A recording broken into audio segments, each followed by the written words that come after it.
pretty sad day in Pittsburgh. You know, first thing I thought was he's an icon. You know, We're like, we couldn't believe it. It was so sad. We grew up with him. We're so sad to hear that he had died. I'd seen that he was in the hospital and sick, and then this morning we woke up in the hotel and found out that he had passed. And but we just love him. Growing up in the 70s in Arizona, my parents would have Super Bowl parties, and I knew the one thing I knew when I was a little kid is I hated the Cowboys and I loved the Steelers. It was so different and unbelievable to just listen to Myron on the radio that you turn on the television to see the game, and you turn down the volume on the television and turn on the radio and listen to Bill and Tunch and Myron, because they always had something like totally off the wall and entertaining. It's straight from his mouth. Unique is the word for Myron Cope. You know, I've been all over the world and the country, and Myron Cope is Pittsburgh. That's all there is to it. We would listen online, and when he was still broadcasting, we could hear him. It was so sad to miss his voice when he got sick. There was nobody who sounded like him when he spoke. It was just fun overall. And, you know, I have a grandma who's still a huge Steelers fan. She's almost 96 years old. And she can still recall him talking and laughing, go, "Oh, Myron's on TV." It was just the cutest thing ever.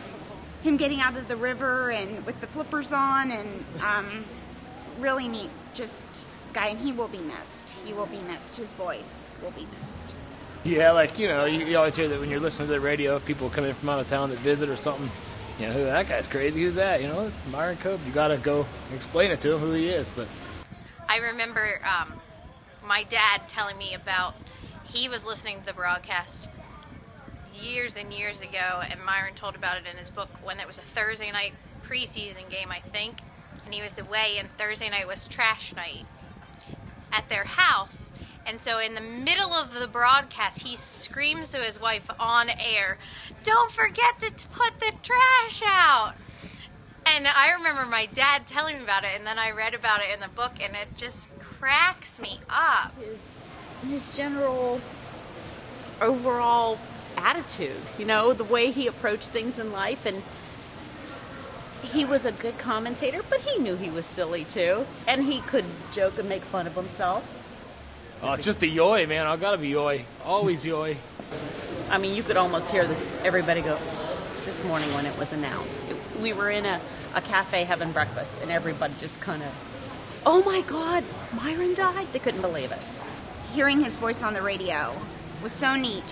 When you couldn't see the game and you can only listen, and you're sitting there, 3,000 miles away, hearing him, it made it a Steelers game.